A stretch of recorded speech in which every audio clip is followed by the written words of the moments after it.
Alright world, so in today's video we're gonna break down how to rap like J. Cole on his new single, Middle Child. We're gonna go step by step through all the major keys so you can begin to write songs just like this. And at the end we'll give a little review using the good, the bad, and the ugly format. So without further ado, I'm your host Drew Marcy, live from the top of Hollywood, California, and this is how to rap like J. Cole on his new single, Middle Child.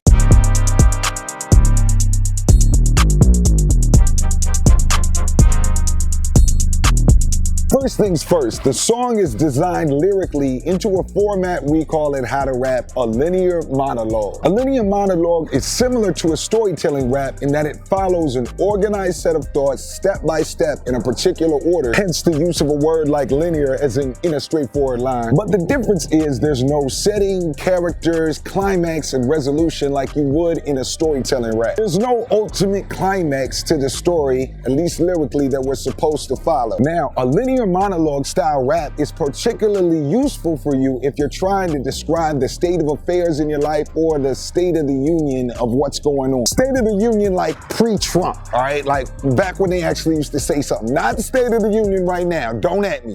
State of the union style rap like J. Cole does here without having to go full storytelling on it like he did on For Your Eyes Only on many of those tracks. As far as flow, linear monologues like he does here does not deviate too much as far as flow, cadence, and rhythm of the lyric. In other words, you don't change the flow too much when you're doing a linear monologue style rap. How y'all in the How to Rap Nation know how much I tell you you should switch the flow often. Switch the flow early and often. This is because when you're new or intermediate in the rap game, often what's holding you back is that your flow is not switching enough. It's too stiff to keep the listener interested. But when you're at the level of a J. Cole, you already know people are gonna listen to the entire song. That's a given, and the early and often components of the advice are coming in lyric changes in the linear monologue and beat changes by T-. The beat is serving as the switch up of style in most of the first half of the song. Don't use this as an excuse not to switch your flow early and often in most of your raps. You're not J. Cole yet. You're not J. Cole yet. You're not J. Cole yet. You're you. And until you're on like J. Cole, you're gonna have to keep them interested with lyrical development and flow switches. Now, what also keeps the song interesting and a common J. Cole technique is using a two-sided song structure. But before we talk about song structure, be sure if this is your first time watching us or you like to lurk on the channel, hit the subscribe button and with the notification bell. We dropping videos every other day in 2019 and there's gonna be a lot of great music coming out that we wanna cover, such as more J. Cole. Anyway, back to song structure. I saw in the comments of the released J. Cole structure that people said he switches the structure of the song in the middle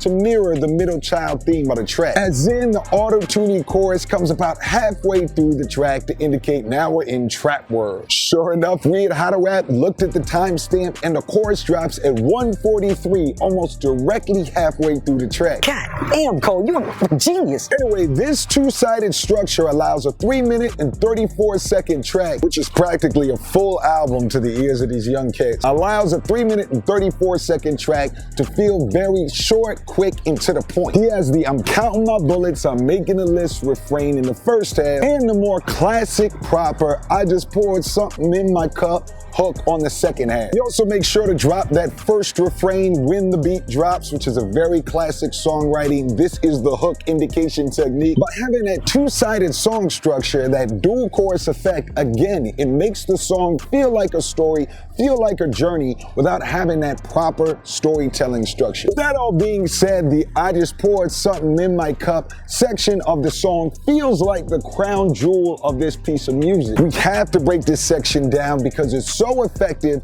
and it makes the song feel big. It makes it feel like an anthem. It makes it feel anthemic. I personally feel like J. Cole is best when he makes songs feel big. Big choruses, big beats, big anthems. Big Cole, Big Cole. Pause. Anyway, there are 4 ways in which he achieves that big feeling in this chorus. He gives a half a bar before introducing the vocals to let the beat breathe before entering into the chorus. He doubles the vocals, adds reverb and echo, and deepens his voice to indicate to the audience that this is the part we chant. Think about how he uses that same effect on No Role Models, The Tale of Two Cities, and many others. That chant, big crowd chanting effect. He rocks over a horn and 808 heavy, slow, prodding beat. Again, another common J. Cole trick to give the track a big feel. Think about who that. And he uses an easy to follow melody that any crowd can sing along with 3 distinct melody lines. The I just poured something in my cup, the something they can feel, and the money make you real. These 4 techniques used together allow that section to feel extremely large, big, epic, huge.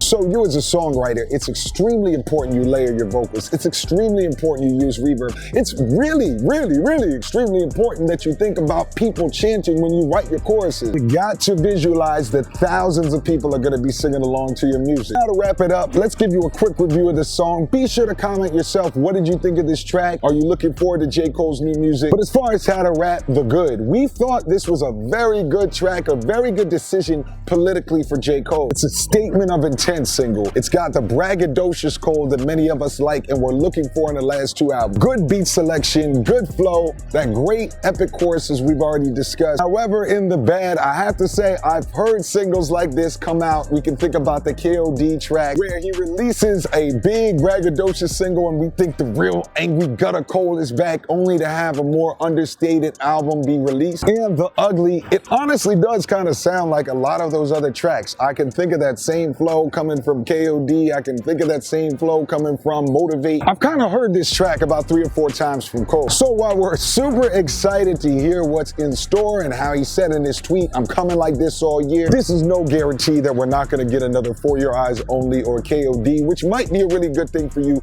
But for us real rap, gutter, raspy voice Cole fans, we want to hear a little bit more. We want angry Cole back. So I'll see you in the comments. I want to know what you think of this song. Did you enjoy it? What do you think his new project's going to be like? And the Dreamville compilation that's coming out. Be sure to like and share if you found this helpful. We read every comment. We respond to every comment. So I'll see you there. What did you think? Thanks for watching. It's your big homie Drew live from the top of Hollywood. And I'll see you on the next one.